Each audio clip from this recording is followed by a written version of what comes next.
So, if there's something I have learned 2025, if there's one lesson yenye I have learned, and nikisema I've learned, I thought that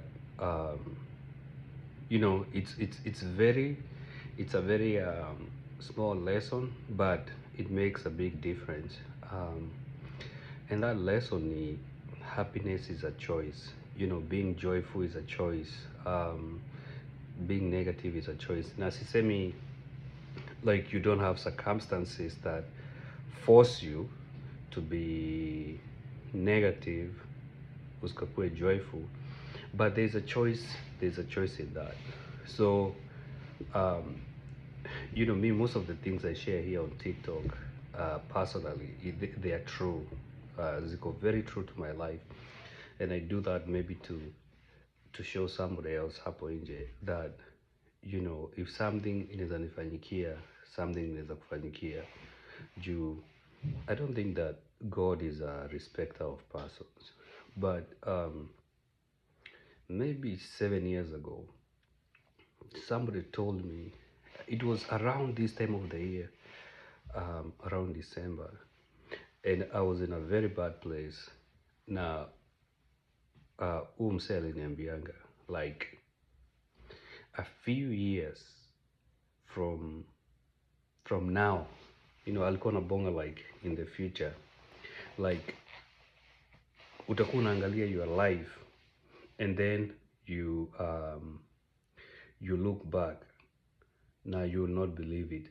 So when that person told me that, sikudanganyi, everything in my life looked impossible. Like nilikuwa naingia from one misery to the next misery.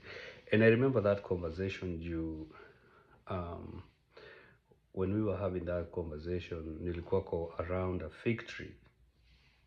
Nilikuwa nakula figs. Na nilikuwa naziokota kutoka chini. So um, when when everything in your life like I make sense, and then somebody tells you that like they have a hope yenye wewe hauna.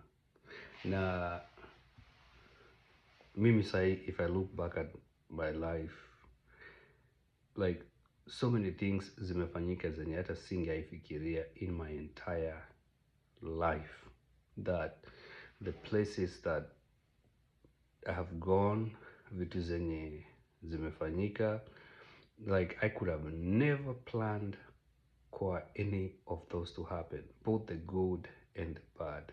But I want to specifically focus on the good.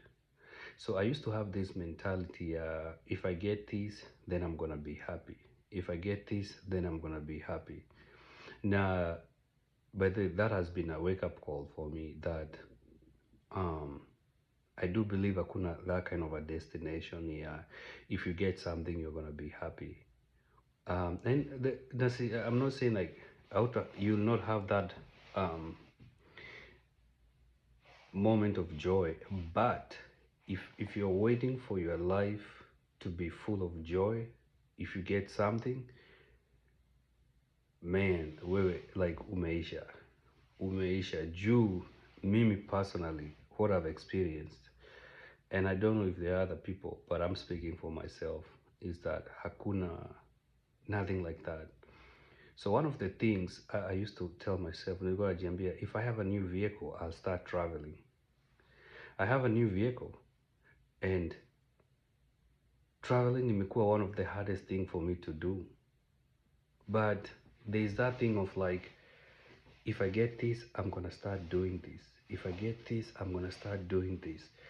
And for a few weeks, I started thinking about it. And I have my friends who wamekuwa kini encourage, like, go do this, go do that, go do this, go do that. It will cost you nothing. But the time in sikuwa nayo, I was dreaming of those things. But now I have those things. It's like, it's hard to do the things that you're gonna dream. And I found it to be a trap. It's a trap that if you let your joy be circumstantial, you will live utaishi maisha ya misery. And maisha ya misery ni like you'll be missing